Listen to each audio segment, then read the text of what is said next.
Each of the planetary creator gods, Saturn, Venus, and Mars, brings specific attributes and identities to the gods of the gospel of Jesus Christ. In some cases, the planetary creator gods represent spirit and mortal personages. Saturn is the head of the pantheon of gods. The planet god represents the father figure, or Father in heaven. In Latter-day Saint theology, he is Elohim. He also oversees creation and the conduct of the gospel plan on earth, performing the process through his Son. Mars represents the Son, whom we know as Jesus Christ. In Latter-day Saint parlance, he is called Jehovah. The planet god also represents important gospel figures, both in mortality and premortality, including Michael, Adam, Lucifer, and others. The Martian planet god is the active creator. In the gospel setting, he becomes the Word. Venus is the mother goddess and represents the Mother in Heaven of LDS theology. In spite of its universal attribution as a female, Venus also represents the third member of the Godhead, the Holy Spirit, a male spirit personage. Lastly, since the planet Venus did have a direct role in the events of the creation, the planet represents any and all female aspects of the event. Of course, these are broad characterizations which serve to frame the identification of the gods of the gospel of Jesus Christ. In the end, however, there is merging of symbolic identities, since the planets were conjoined and their activities were performed in association with each other.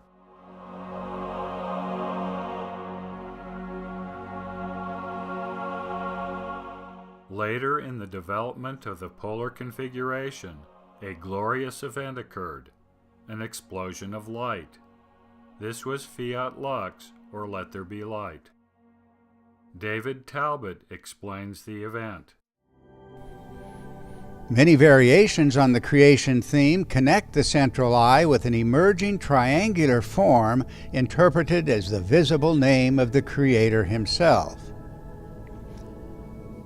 Then, erupting from the triangular form, a heaven-shattering explosion, remembered as the terrifying glory, a visible, reverberating shout announcing the active phases of creation. The symbols of this violent discharge converge globally, always conveying the idea of radiating fire and light, producing a sea of luminous ejecta, the primeval matter, or raw material of creation. Talbot introduces several important concepts in this short video clip, each of which we will address within this series.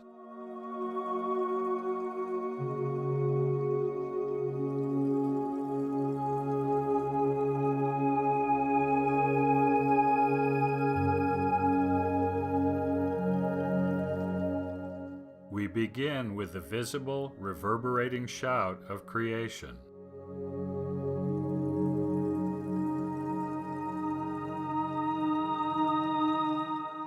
The creation myths of the ancient world remember a reverberating shout coming from heaven at the moment of creation. When the first light appeared, the Vedic god Indra, an avatar of Mars, roared with his attendant gods.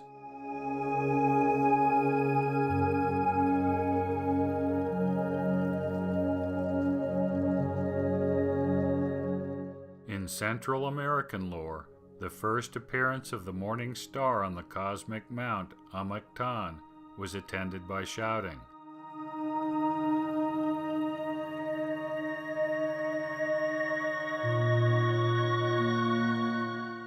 In the Bible, God himself acknowledged to Job the shout heard round the world.